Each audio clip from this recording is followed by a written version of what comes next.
Assalamualaikum warahmatullahi wabarakatuh. Perkenalkan, nama saya Revita Maya Ardeti dan rekan saya Jisme Dina Amalia. Saya Anastika Devi Kurniawati. Saya Aura Gading. Saya Marvin Livingston Nasai. Kami dari kelompok 6, mata kuliah pengantar akuntansi, program studi akuntansi, Fakultas Ekonomika dan Bisnis Universitas Negeri Surabaya. Di sini kami akan mempresentasikan mengenai bab menganalisis transaksi dan juga proses penyesuaian. Bab pertama yang akan dibahas dalam presentasi ini yaitu bab menganalisis transaksi.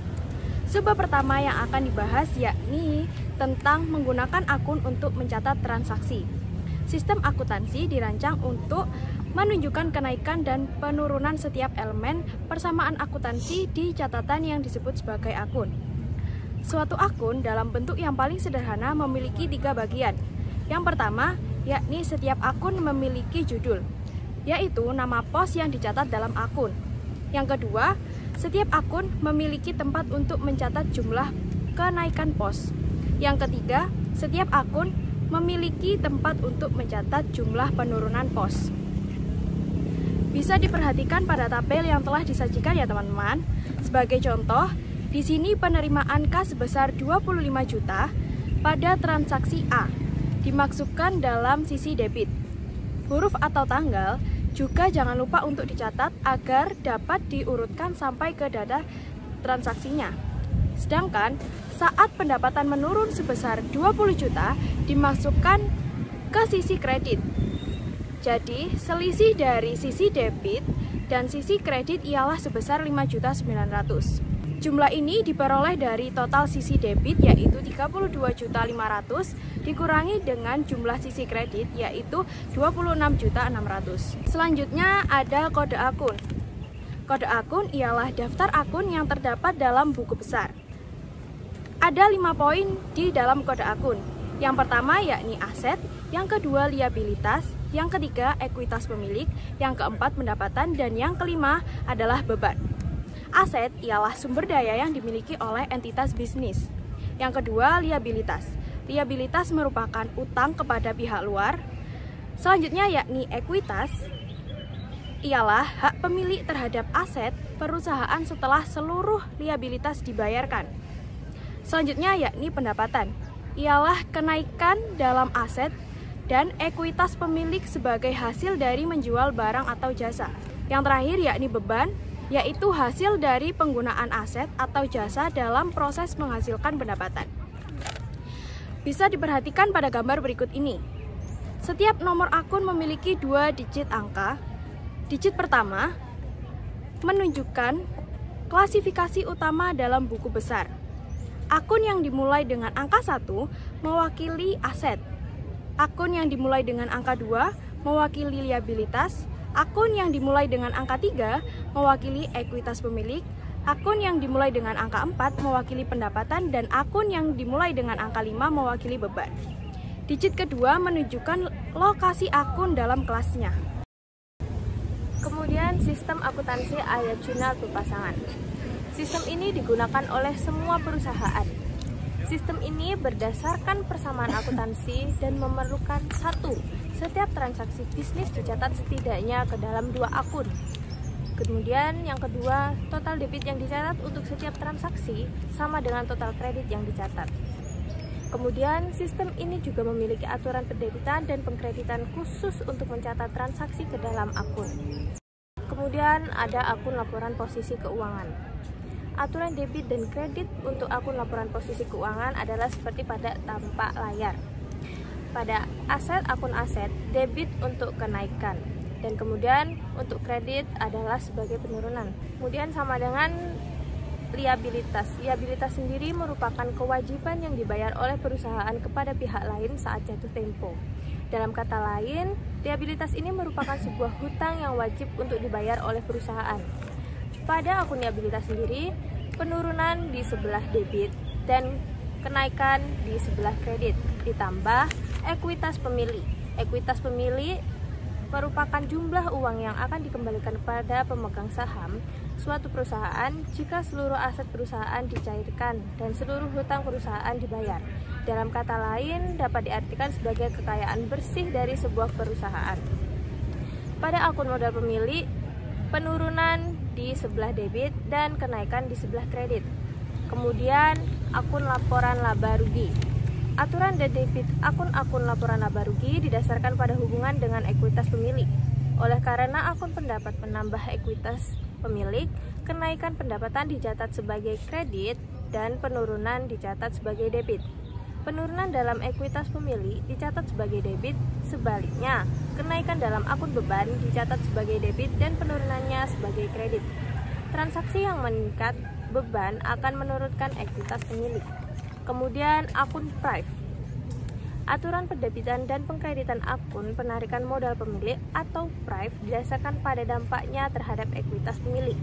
Oleh karena prive menurunkan ekuitas pemilik, kenaikan dalam prive dicatat sebagai debit, demikian juga penurunan prive dicatat sebagai kredit. Saldo normal akun. Saldo normal akun adalah perkiraan bahwa jenis akun akan memiliki saldo kredit atau debit. Seperti aset. Aset saldo normalnya bertambah di debit berkurang di kredit. Aset itu sendiri terdiri dari perlengkapan, kas, peralatan. Terus liabilitas. Saldo normalnya bertambah di kredit berkurang di debit.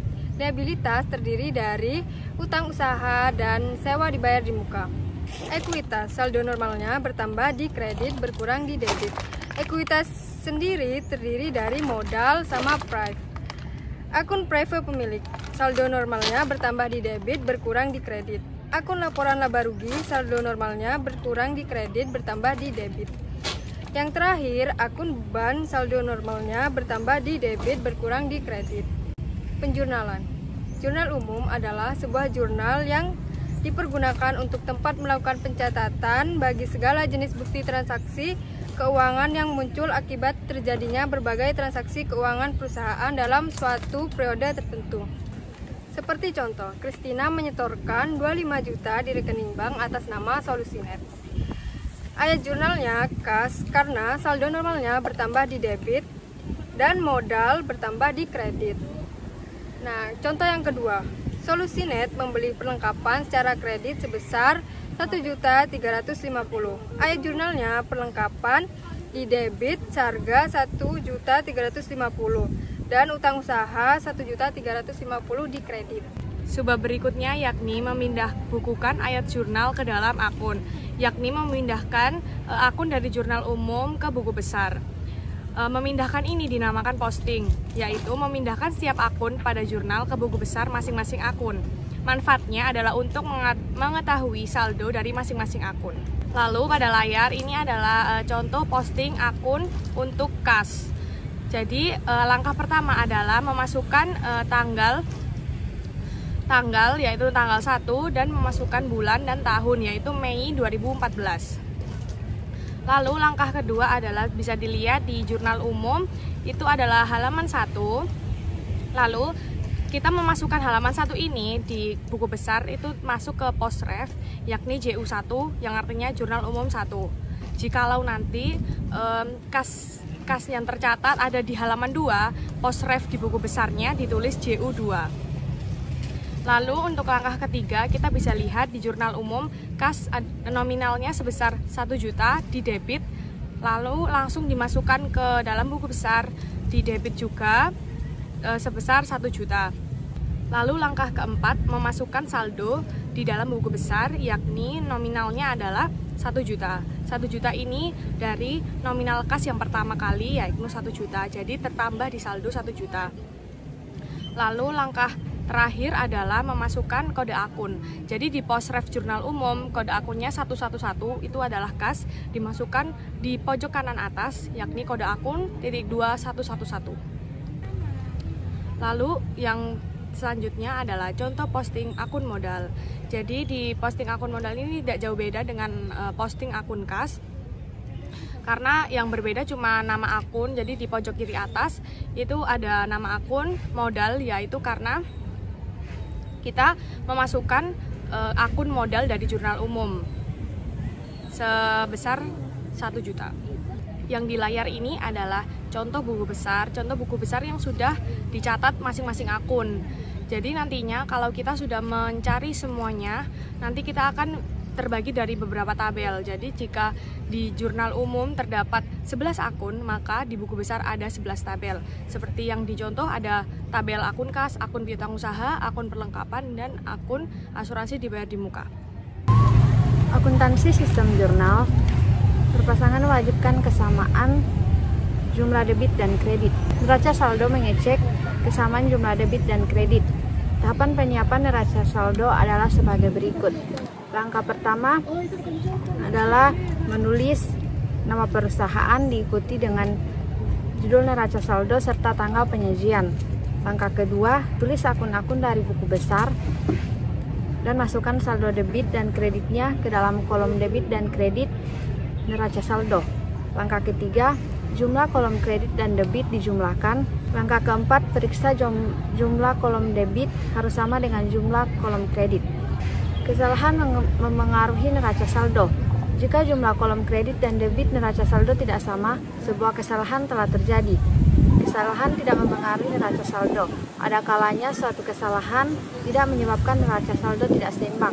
Sebagai ilustrasi, diasumsikan pada tanggal 5 Mei, pembelian peralatan kantor sebesar Rp12.500.000 salah di jurnal dan diposting sebagai debit pada perlengkapan dan kredit pada utang usaha besar Rp12.500.000. Posting ayat yang salah ditunjukkan dalam akun T berikut ini. Selanjutnya adalah bab 3, yaitu proses penyesuaian. Konsep periode akuntansi mengharuskan pendapatan dan beban dilaporkan pada periode yang tepat.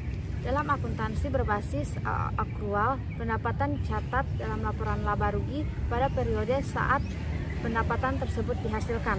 Contohnya, pendapatan dilaporkan saat layanan telah diberikan kepada pelanggan. Konsep akuntansi yang mendukung pencatatan pendapatan seperti ini disebut konsep pengakuan pendapatan. Pada akuntansi berbasis akrual, pendapatan diakui ketika jasa telah dilakukan atau barang telah diberikan kepada pelanggan. Pendapatan diukur sebagai aset yang diterima seperti kas atau piutang usaha dalam pertukaran atas jasa atau barang.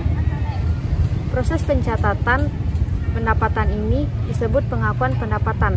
Konsep akuntansi yang mendukung pencatatan pendapatan dan beban yang terkait dengan pendapatan tersebut pada periode yang sama disebut konsep pengaitan.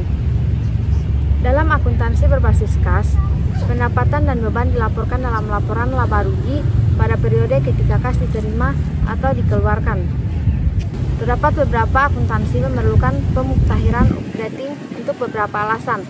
Pertama, beberapa beban tidak dicatat secara harian. Contoh, perlengkapan atau sublis akan memerlukan banyak ayat jurnal dengan jumlah yang kecil-kecil. Selain itu, jumlah nilai perlengkapan umumnya tidak diperlukan. Kedua, beberapa pendapatan dan beban direalisasi dengan berlalunya waktu dan bukan transaksi yang terjadi secara khusus. Contoh, pendapatan sewa yang diterima di muka menjadi pendapatan dengan berlalunya masa sewa. Contoh lain, premi asuransi dibayar di muka menjadi beban selama masa asuransi.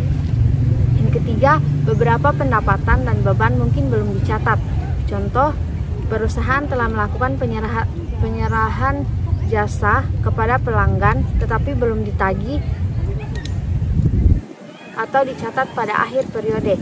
Contoh lain, perusahaan bisa jadi belum membayar gaji pegawainya seperti bulan lewat.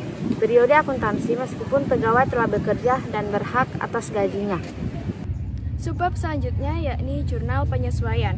Di dalam jurnal penyesuaian terdapat 6 jenis akun yang memerlukan penyesuaian. Yang pertama yaitu pemakaian perlengkapan, yang kedua beban penyusutan, yang ketiga beban dibayar di muka, yang keempat pendapatan diterima di muka, yang kelima pendapatan yang masih akan diterima, dan yang terakhir yakni beban yang masih harus dibayar. Yang akan saya bahas terlebih dahulu yaitu mengenai pemakaian perlengkapan. Nilai akun perlengkapan dalam neraca saldo pada awal dan akhir tahun di buku biasanya berbeda karena ada pemakaian perlengkapan yang tidak dicatat selama periode akuntansi.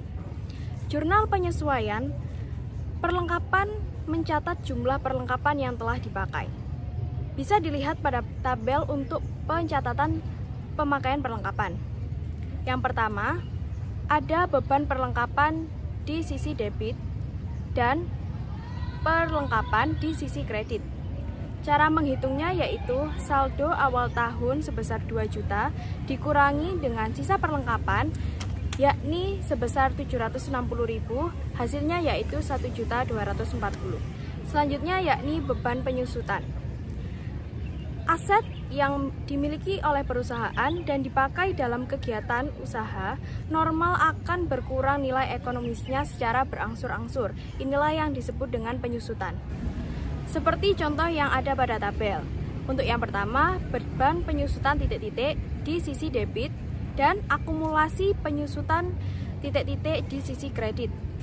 Nah, titik-titik ini nanti disesuaikan dengan soal.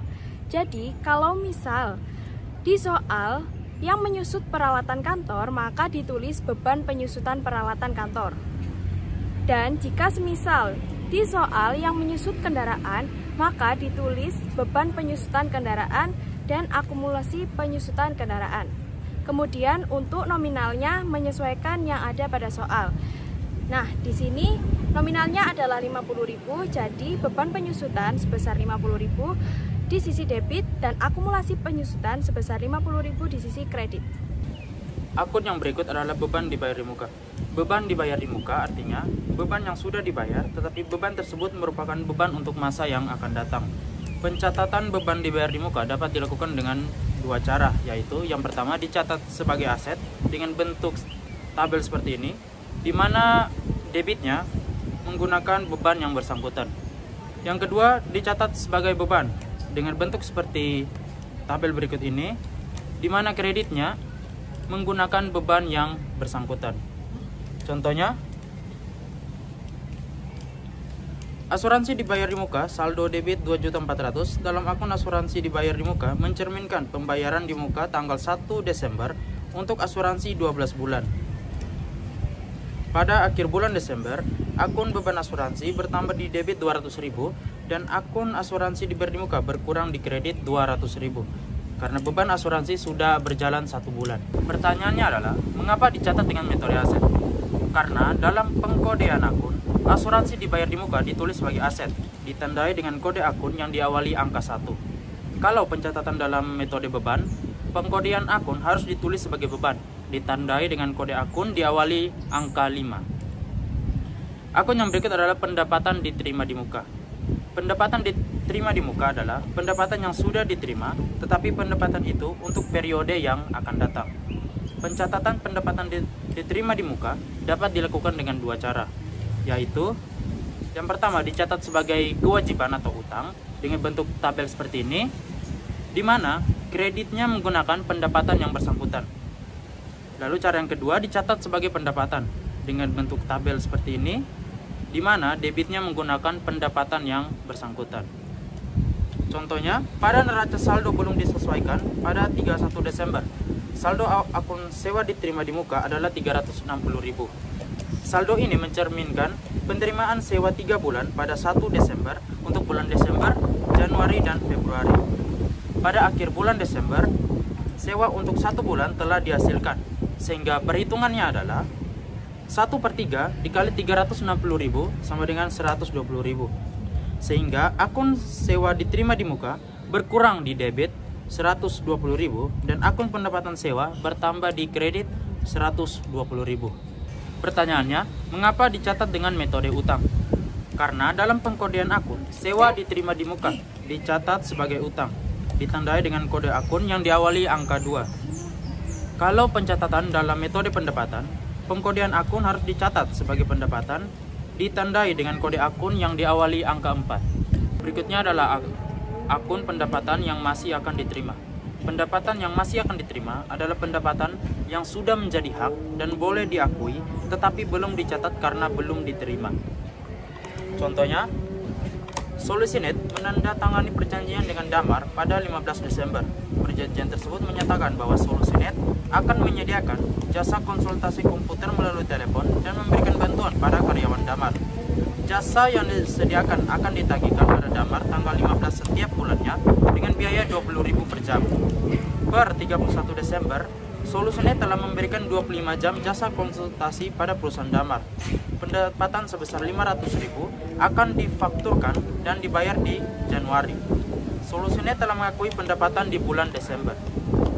Klaim pada pelanggan atas pembayaran sebesar 500.000 adalah piutang usaha. Dengan demikian, akun piutang usaha bertambah di debit sebesar 500.000 dan akun pendapatan jasa bertambah di kredit sebesar 500.000. Akun yang terakhir adalah beban yang masih harus dibayar. Beban yang masih harus dibayar adalah beban atau kewajiban yang sudah terjadi tapi belum dicatat karena belum dibayar. Contohnya, pada tanggal 31 Desember, Solusinet mempunyai utang untuk membayar upah karyawannya sebesar 250.000 untuk hari Senin dan Selasa 30 dan 31 Desember. Maka dari itu beban upahnya bertambah di debit 250.000 dan utang gajinya bertambah di kredit sebesar 250.000. Dan berikut ini adalah contoh jurnal penyesuaiannya. Akun-akun yang telah disesuaikan dimasukkan ke dalam jurnal penyesuaian. Neraca saldo disesuaikan. Setelah semua ayat jurnal penyesuaian telah diposting, neraca saldo disesuaikan disiapkan. Neraca saldo disesuaikan memeriksa keseimbangan jumlah saldo debit dan kredit sebelum menyiapkan laporan keuangan. Jika neraca saldo disesuaikan tidak berimbang, berarti kesalahan telah terjadi. Ini adalah tabel neraca saldo yang disesuaikan.